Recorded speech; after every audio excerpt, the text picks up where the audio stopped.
blessings, all my blessings, all my blessings, all my blessings, all my blessings, all my blessings, all my blessings, all my blessings. I need my blessings every penny, daily counting every single one, I'm seeing plenty. Level up and watch that beat. I'd like to open today with just a few thoughts on the Will Smith, Chris Rock Oscars moment on Sunday. Chris Rock, of course, tasked with hosting nearly the 4-hour-long event, which has had viewership plummet over the past few years. Nearly half as many viewers, 50% drop in viewership the past just handful of years. Will Smith on the docket, favored to win Best Actor, which would have been his first Oscar for Best Actor, for his role in King Richard as Venus and Serena's father and the biographical film.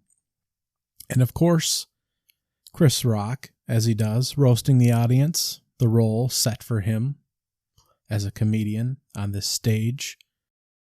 And the entire audience knows what they are in for. This is nothing new to this type of award show or performance. Chris Rock actually makes a misogynist joke just prior to making a joke about Jada's hair to husband and wife duo Javier Bardem and Penelope Cruz, with the duo being up for Best Actor and Best Actress respectively. He states that if she loses, that he can't win. He's praying that Will Smith wins Best Actor over him, referring to the fact that if Penelope loses Best Actress, that Javier can't win Best Actor because she'll be jealous. Kind of drawing a connection that she can't control, it's a jealousy thing. She's a woman, she's a wife, she can't control her jealousy, drawing that connection. So it's actually a misogynist joke. And then he makes the comment immediately after. Now those two both laughed at it, Penelope and Javier. They seemed to get in on that joke, which is fine. It wasn't a great joke at all. But for the audience there, they seemed to humor him. Humor his humor, if you will. And then he makes the comment to Jada about seeing her in the next G.I. Jane. Now you can all watch the video about what happens next. Jada doesn't appreciate it. You can clearly see on her face that she does not appreciate the joke. As horrible as it was, as reused as it is, as ridiculous as it is. Will is laughing at first. Obviously, our view as the audience is cut away. Next thing, we see Will Smith walking up the steps to the stage. Chris Rock seems surprised, as he should be, and he actually stands there with his hands behind his back as Will hauls off and smacks him, clubs him pretty good. And very shocking to everyone, including Chris. Will then goes back to his seat, sits down, looks infuriated, continues to yell at Chris from the audience to keep his wife's name out his fucking mouth. And Chris just says, dude. And he continues to try and give out the award for Best Documentary after that, after stumbling around a little bit. And everyone looks shocked. We see all the memes of everyone's face now. And it is just stunning. Nothing happens. We have accounts now that Denzel Washington tried to calm him down later, as did other folks. And Will Smith then wins Best Actor later on. He comes up. He apologizes to everyone but Chris. And he kind of morphs what was originally supposed to be his acceptance speech with a kind of audible and apologizing for the incident in a way and explaining all the tough times that he's had the past few years and his marriage and rolling in his character from the movie as Venus and Serena's father and this really weird acceptance speech that in the end was nonsensical and confusing and twisted. And the Williams sisters were both there to the side of the stage, both watching him. So he finally won his Oscar, and he just made a mockery of himself, unfortunately. Now, of course, anyone that's paid any attention, intentional or otherwise, knows that, of course, Will Smith is more or less in an open marriage, and him and his wife brought this topic to the wide world a little over a year ago and explained this openly to the world. Her relationship with August Alsina, that actually sounded exploitive, and how he was a troubled young man, and how she initially tried to help him and turned it into a sexual relationship. And there are rumors of other relationships, and it just really turned into a mess and really brought a lot of questions into the table for their marriage, both from an outsider's perspective and apparently looking in on what their relationship is, as it looked great sitting there as they kissed each other and hugged. But when a non-related joke comes up and he's smacking people on stage, that raises a lot of questions. Now we have a number of details about the incident since this happened several days ago. Jada suffers from alopecia, which causes her to lose her hair, and it was a terrifying incident for her. That's why she's bald. And that's why the joke we'll see in G.I. Jane, which was a bald female lead in a movie. That's why she was a target for that joke.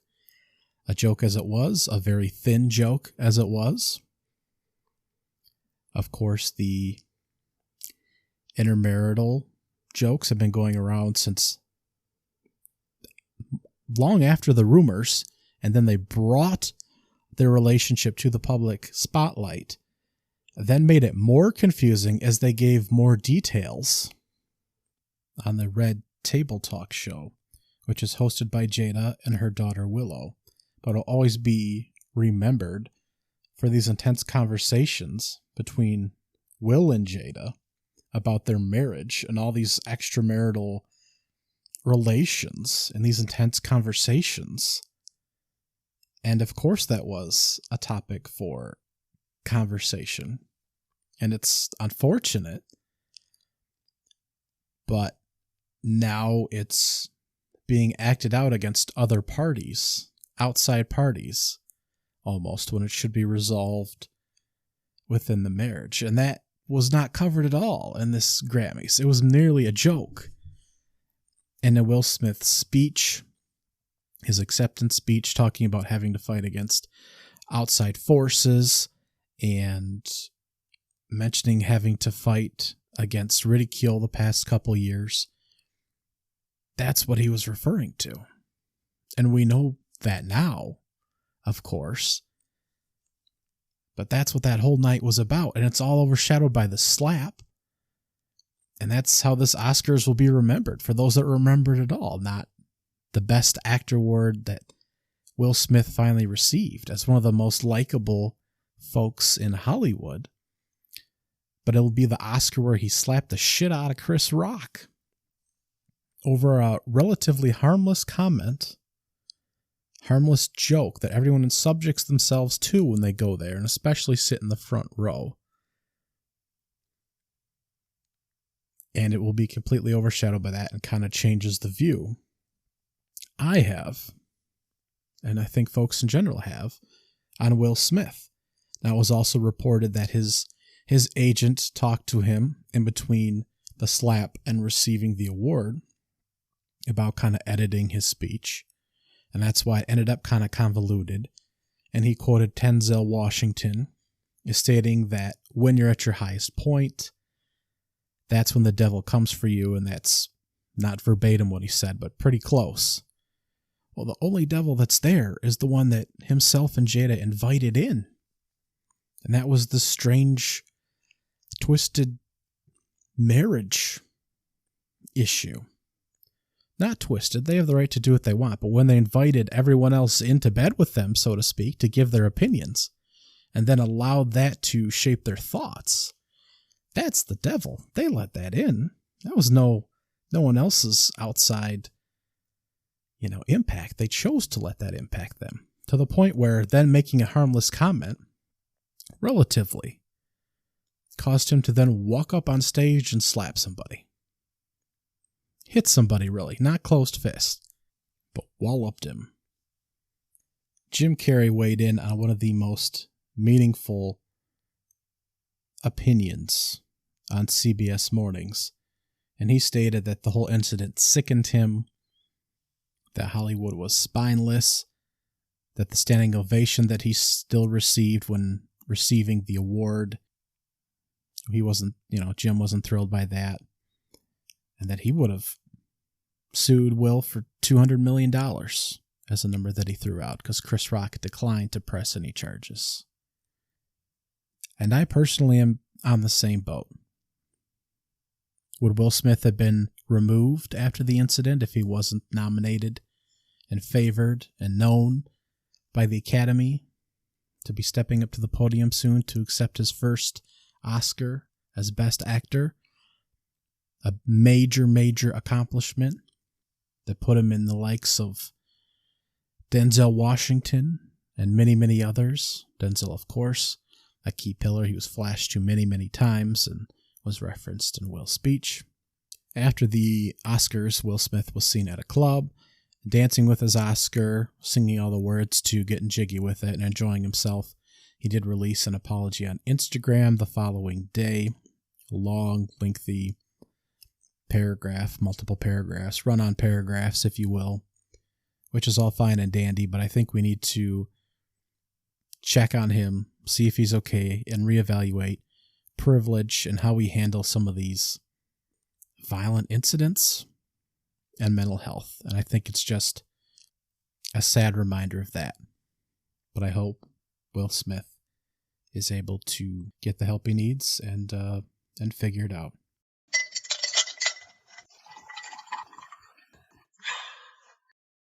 And boy, do we have a Final Four that no one expected. Gonzaga is gone, Arizona is gone, and we're down to one number 1 seed, and that is Kansas. And we have blue bloods all over.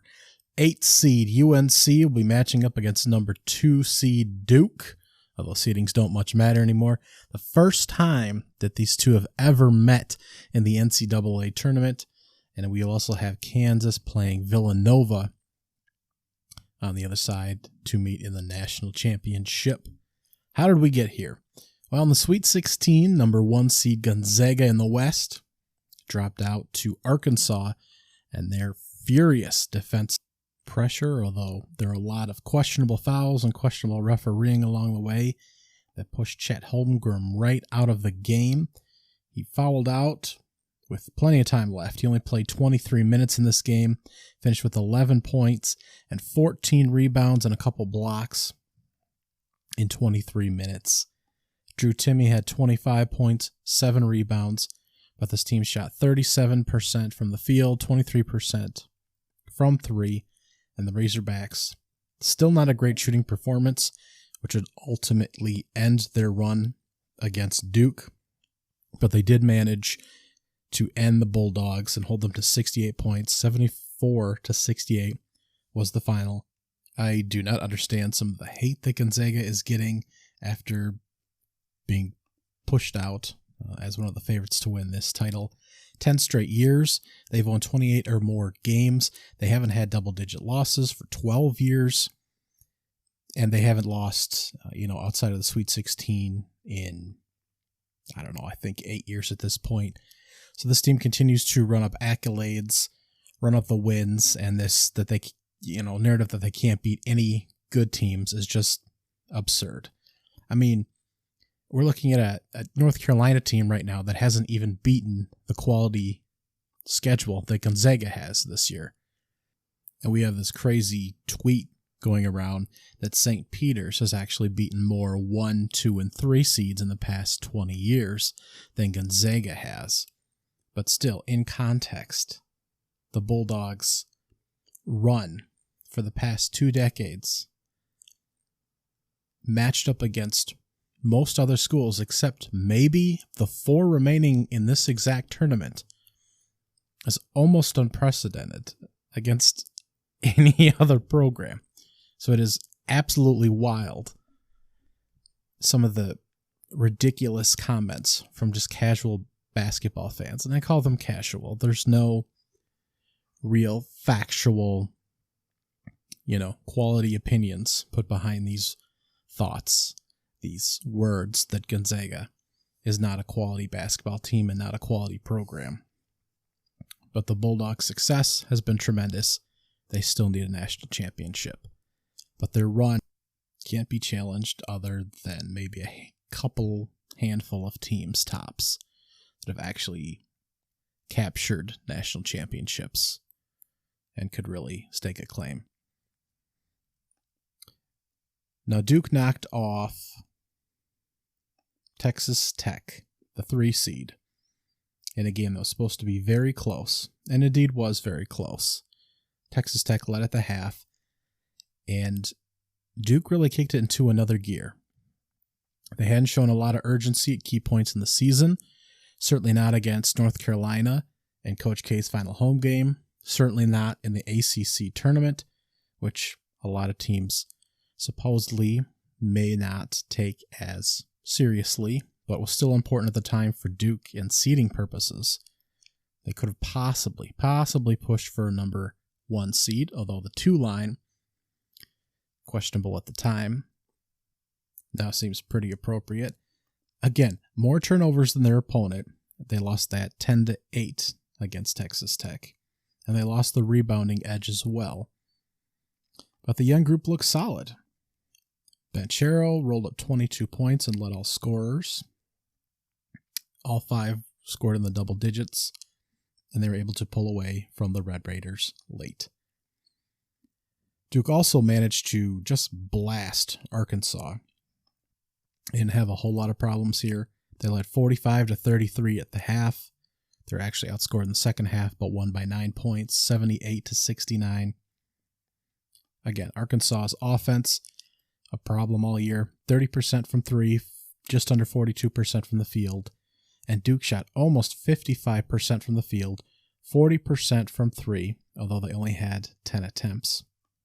Again, they lost the turnover edge 15-11, but they led by 18 points at one point in this game. And the young group just looks steady. This looks like a real team. Banchero scored 16 and had 7 boards. A.J. Griffin actually led with 18 points. And this group just had it rolling here. Their opponent will be North Carolina out of the Midwest. And the Tar Heels were down 31-28 to UCLA at the half. Bruins actually fielded a healthy team. And the Tar Heels just blasted them in the second, outscoring them 45-35. Although this game, neither team had a lead in the double digits on either side. Tar Heels clearly won the rebounding battle. And Caleb Love, the point guard, shot lights out, 30 points. 11 of 24 shooting, so not extremely efficient, but he hit 6 threes. And this group shot just under 33% from 3, almost 41% from the field. And UCLA actually had better percentages, 45% from the field and 35% from 3. But the Tar Heels hit more threes, had more rebounds, shot a better percentage from the free throw line, and Babcock again. 14 points, 15 rebounds, 8 of them offensive rebounds. And the Tar Heels, in the end, rolled away from UCLA. And they played St. Peter's, who beat Purdue 67-48 in order to advance to the Elite Eight, the first time a 15th seed had ever advanced that far as well. And again, great execution. Jaden Ivey had a shot to tie the game up at the very end, and he was not able to get it to go down. Purdue actually led 33-29 at the half, so St. Peter's did have to hang on and pull through in the second half. They only shot 42% from the field, just under 23% from 3. They held Purdue to 28% shooting from 3, just under 40% from the field. Numbers were ballpark the same. The Peacocks just executed and stunned Purdue. Again, they flustered the interior forces there of Williams and Edey. A great group. They out-rebounded the Peacocks by 11 in a 37-26 edge. And college basketball, man, Peacocks were managed to advance there. And then the Tar Heels, as what often happens when a great ride comes to an end, just put their heels down. 69-49 was the final. And this game was not even close. Peacocks shot 30% from the field, 25% from three. Tar Heels 41% from the field, 27% from three. So actually, again, great defense by St. Peter's, but couldn't execute offensively against this group. Back hot again, 20 points, 22 rebounds, 8 of them offensive. Caleb Love, 14 points. Manic, 19 and 8. And it'll be the Tar Heels and the Dukies meeting for a chance at the national championship game. North Carolina, of course, beat Duke in Coach K's final home game, embarrassing the great legend. And North Carolina is in with their 21st appearance, the most by any school in college basketball history. Now, while the Zags were losing in the Sweet 16, that same evening, Mark Few's buddy, Tommy Lloyd, who took the job at Arizona, was having a much similar experience with his number 1 seeded Arizona Wildcats. And they had a tough time against TCU, having to survive that game in overtime, and they ultimately fell to the 5th seeded Houston Cougars. Again, a team not projected to go anywhere near that far in the tournament due to early season injuries, but the Cougs defense held Arizona to only 60 points. That was, I don't even remember, I don't have the number in front of me, 20, 30 points below the season average for Arizona. They struggled to defend in the interior, and the Wildcats went down hard. They only shot 33% from the field and just under 32% from three. And Houston shot 46% from the field, 45% from three. 68% from the free throw line is a little bit disconcerting, but they wouldn't make it past the next round anyways. And the Wildcats, year 1 under Tommy. Great run, but just not able to even grab a lead in this game. 12 points, biggest lead for Houston, and the win margin here, as the Cougars also win on the boards. And this was really just a dominating performance all the way through for Houston, and one to certainly be proud of. Now, they would come up short against Villanova in the Sweet 16. The Villanova Wildcats, knocked off the Michigan Wolverines 63-55. This was actually just a miserable shooting performance by both squads, but Villanova hit a few more threes and a few more free throws. Hunter Dickinson for Michigan finished with 15 points and 15 rebounds. He's only 6 for 16 shooting, unfortunately. Villanova's Colin Gillespie, was 4 for 10 from 3, 4 for 14 from the field altogether. Not a great shooting night, had 12 points. Moore had 15. The leading scorer was Samuels with 22. And the squad managed to pull it out on 37% shooting from the field, 30% from 3. Now, in the next round, I hope you were betting overs, because Villanova-Houston was a 50-44 final. Again, horrible shooting day by both squads. Houston hit 1 3-pointer. They were 1 for 20. They were 15 for 57 from the field. That's just under 30% altogether. And they're actually only 64% from the free throw line as well, 9 for 14. Villanova, just about 24% from 3, less than 30% from the field. Hit all 15 free throws, though, and managed to pull this game out. Now, the biggest problem was Justin Moore tore his Achilles tendon and will be out. He was the team's second leading scorer on the year, averaging just under 15 points, just under 5 boards per game. That is a big problem for the Wildcats moving forward. Although Colin Gillespie is obviously the leading scorer, and Jermaine Samuels has been the leading scorer for the past couple of games, the 6'7" senior forward. So this team won't be completely void of scorers, but they will be down one option, and that will certainly hinder them a bit moving forward. And finally, in whatever region we have left, because it doesn't matter much at this point, the Midwest region, we have the number 1 seed Kansas Jayhawks, the only number 1 seed still remaining, and they had a pretty easy path to get here, all things considered. And they knocked off the Providence Friars in the Sweet 16, 66-61. The Providence Friars, again, according to KenPom, one of the luckiest schools in the country. Now, this was a close game for quite a while. Kansas did lead 26-17 in the first half. That was horrible, boring basketball. Providence actually outscored them 44-40 in the second half. So it was not exciting at all, but at no point did you really feel that Kansas was necessarily going to pull away. Actually, I felt quite the opposite, that the Providence Friars could not possibly shoot any worse as you watched the first 20 minutes of the game and just wanted to gouge your eyes out. These teams combined were 6 for 37 from 3. That's atrocious.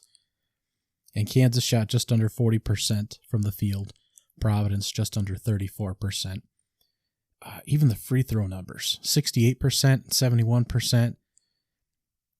Just terrible basketball here. Friars struggled to get to the free throw line at all. They finished with 16 attempts in Kansas, almost 30, 28 attempts total. And I couldn't tell you exactly how they won this game because it was played, I guess. This was just atrocious basketball. But Kansas 66-61 over Providence. And in the next round, in a rather bland Elite 8, they added to that blandness by punching out the Miami Hurricanes 76-50. The Hurricanes only scored 15 points in the second half and a 47-15 stretch there in the second half of that game. It's really not worth reviewing. Miami couldn't hang with the Jayhawks there. They were out-rebounded 41-28 and had 3 more turnovers. It's just out of control. Of course, the Cyclones and the Hurricanes, Iowa State and Miami, met in the Sweet 16. So we knew we were getting a double-digit seed to advance there. 2 teams that had great stories. Miami had never made it past the Sweet 16, so it was a great run for them to the Elite 8. Iowa State, of course, basically rebuilt the team with transfers after 2 wins last season, a 2-21 season. But the offense ultimately failed them in the Miami game. And here we have Kansas knocking off 16 seed Texas Southern, knocking off Creighton, who was short a player, knocking off Providence, who had a great run this year, all things considered, but beat 2 double-digit seeds in their own right to make it to the Sweet 16. And then they knocked off the Miami Hurricanes here, and they'll be playing Villanova. Now, these games will be Saturday. 6:09 is the tip time for Kansas and Villanova, followed by the 8:49 time for North Carolina and Duke. Of course, they'll get the late time slot. Storylines here. Of course, Justin Moore out for Villanova, and the Wildcats have won 3 of the past 6 national championships, with there being no tournament in 2020, and that is a massive, underreported, as far as I'm concerned, storyline.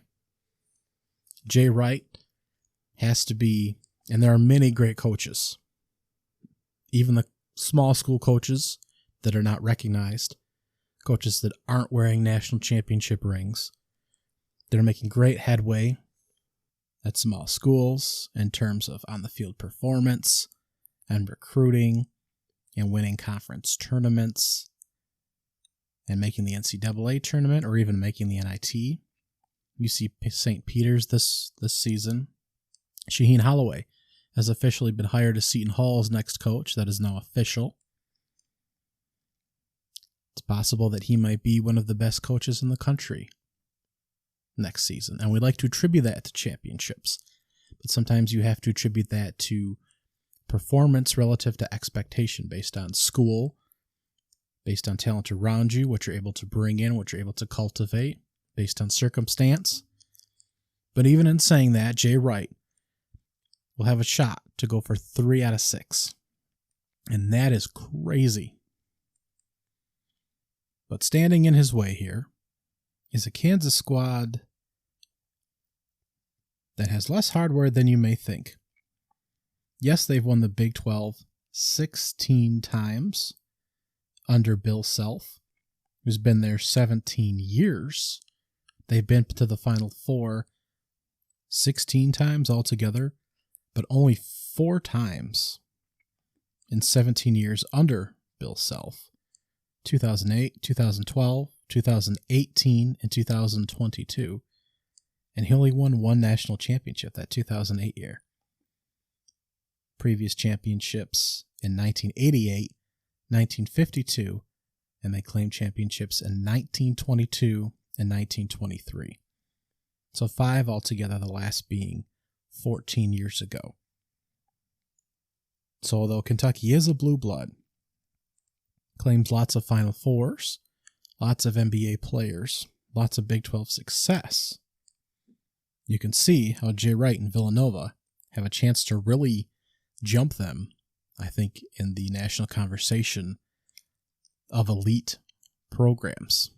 Because I don't think that they're quite in that conversation already. Villanova, of course, has the famous 1985 national championship to go with the 16 and 18. So if they won this season, it would be their 4th. They have Final Fours, 7 of them. Most of them coming under Jay Wright. This is his 4th Final Four with this team. This school, I should say. So a great run here by Jay Wright. North Carolina Tar Heels, of course. 21 Final Fours, 6 national championships. The most recent in the past 20 years, of course, 2005, 2009, 2017. Prior to that, we had the 1957. Of course, we all remember that one. 1982 and 1993 championships. Duke is basically Mike Krzyzewski. That's basically what all of their reference pages are. But 5 national championships for Mike Krzyzewski and the Duke Blue Devils. The 91 and 92 championships back-to-back, of course. Then a large gap before the 2001 national championship. Then again in 2010 and 2015. Altogether, 13 of the 17 Duke Final Fours have been under Mike Krzyzewski. Currently, betting odds have Duke as the favorite to win the national championship, followed closely by Kansas. And then there's a little breathing room between them and Villanova, followed lastly by North Carolina. And really, I think it's anyone's game. I do like Duke to beat North Carolina. I think that's going to be a very emotional game and a chance for them to kind of continue this crazy Coach K run. And really, all of Duke's players have stepped up in this run. They haven't really laid a dud. Of course, Paolo Banchero has really stepped it up, and he's making some crazy passes in addition to scoring, and his facilitating the rest of his teammates has really been wild. Of course, Mark Williams, Wendell Moore Jr., and Griffin as well, all stepping up to be productive scorers, and there's been no whiffs. Multiple games shooting over 50%, so I really like Duke to beat North Carolina, even though R.J. Davis, Caleb Williams, Armando Badcock stepping up as well. I like the Dukies to advance to the national championship and probably win it. I don't have a lot of confidence in Kansas and the travels and getting all the way to the national championship game, which sounds crazy. David McCormack, of course, one of their top stars. Agbaji will be in the lottery for next year's NBA draft. but I don't think they're one of the strongest teams in the field. And actually, if Villanova was fully healthy, I think that they'd be maybe favored over Kansas. Colin Gillespie, obviously a star, which is what you need to continue to advance. And Jeremiah Samuels will need to step up. All these teams have only been playing 7 guys, maybe 8, but Villanova losing a big one here. So I'm not sure that they'll quite be able to pull it out against Kansas. So I will be predicting a Kansas-Duke final with the Duke finishing the Coach Krzyzewski run with another national championship. That'll be my projection. But I think we'll have 3 excellent games wrapping up. Of course, the doubleheader with the Final Four on Saturday, and the national championship game probably be late again here on the Eastern time on Monday. Very excited. I understand, folks, that kind of get tired of the same teams winning over and over, but this is greatness right here. These are the best teams playing, and I wouldn't have it any other way. Very excited. I'll be back in just a couple days here, and we'll talk some of the NFL moves that are happening and the last week, I believe, last couple weeks here of the NBA season. All my blessings, all my blessings, all my blessings. I need my blessings every penny. Daily counting every single one, I'm seeing plenty. Level up and watch that beat turn into a